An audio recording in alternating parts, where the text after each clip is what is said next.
Joachim and Anna lived during one of the quietest and spiritually driest periods in Israel. Centuries had passed without a prophet, without a sign from heaven, without a voice echoing through the land as in the days of Elijah or Isaiah. The temple still stood in Jerusalem, imposing and sacred, but the hearts of the people no longer pulsed with the same devotion. Rituals continued but meaning faded. In this silent environment where hope had become tradition and faith often became routine, a humble couple carried a burden that seemed heavier than all the nation's spiritual dryness: the absence of a child. In those days, barrenness was seen as a mark of divine disfavor. Families measured blessing by descendants, and a woman who could not conceive was looked upon with pity or judgment. Joachim, from the tribe of Judah, was known for his integrity, generosity, and unwavering devotion. Anna, from the tribe of Levi, carried in her very name, Hannah, meaning grace, the promise of something divine though she did not yet understand it. Together they lived a quiet faith far from applause, grounded in prayer, charity, and obedience. Their home was simple yet sacred in its constancy. But silence has a way of shaping a soul. Year after year their prayers rose like incense. Year after year their hands offered sacrifices. And year after year their house remained without the cry of a baby. The people whispered, the priests judged, and neighbors murmured about the couple who had everything except what mattered most. Yet nothing shook their devotion. It was precisely this resilience, this ability to remain faithful in the unseen, that made their story worthy of heaven's attention. One day, during a great festival in Jerusalem, Joachim went to the temple as he had always done. His heart carried its familiar mixture of longing and surrender, but he believed that perhaps this would be the year God would answer. Instead, he was publicly humiliated. A priest rejected his offering, declaring that a man without children was unworthy to draw near the altar. Laughter rippled through the crowd. Eyes filled with contempt pierced his heart. Joachim said nothing. He simply bowed his head and walked away, carrying in silence what words could not bear. That day marked a breaking point. He left not in rebellion but in search of understanding.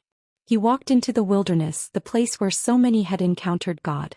For 40 days, according to ancient accounts, he prayed and fasted on the mountains. He no longer asked merely for a child, he sought purpose. He asked whether the silence surrounding his home was punishment or preparation. At home, Anna carried her own burden. Her husband's absence added a new dimension to her pain. People said that if God had wanted to bless her, he would have done so already. Children played in the streets while her house remained quiet. But Anna prayed. Every tear she shed was a plea that reached deeper than words. Her faith, tested by years of waiting, remained alive. In the midst of her prayer, something changed. For the first time, her cry was not for a child but for surrender. She told God that if he ever opened her womb, the child would belong entirely to him. It was then, in that moment of complete yielding, that heaven answered. Tradition says an angel appeared to her with a message. Her prayer had been heard and she would conceive. At the same time, on the mountains, Joachim received the same revelation. Two hearts in different places heard the same promise. The silence that had shaped their faith now became the soil for a miracle. When Joachim returned, peace shone in his eyes.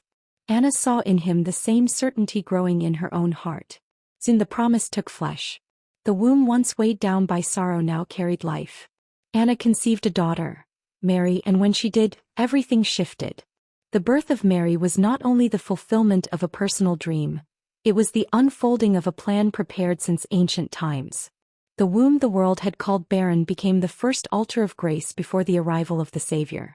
Mary's childhood was marked by purity and serenity. Even as a small child, something heavenly seemed to rest upon her.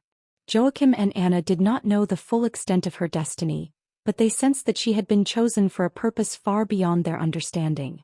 Still, after years of joy, life began to test them again. Joachim grew old and eventually passed away, leaving Anna with the bittersweet task of continuing the journey without her lifelong companion. Anna's mourning was deep but quiet.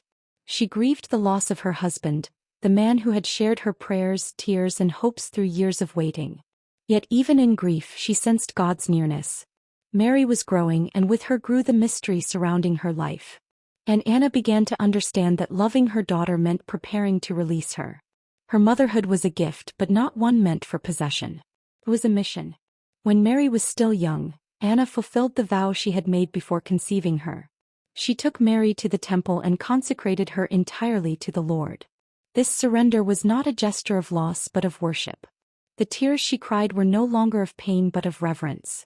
Anna had learned that true love gives back to God what came from Him. Time passed and Anna grew old.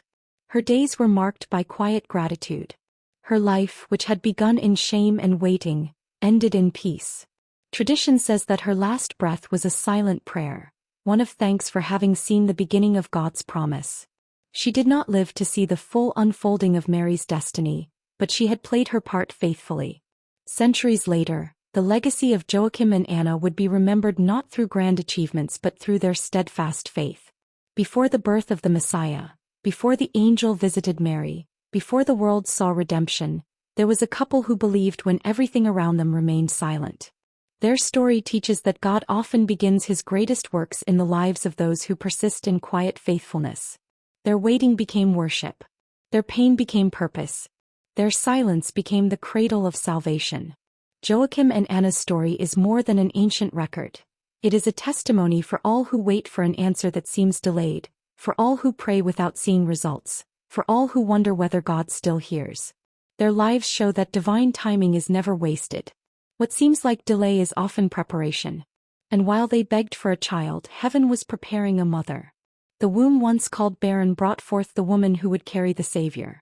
And thus, through two ordinary hearts who remained faithful in God's silence, the story of redemption quietly began.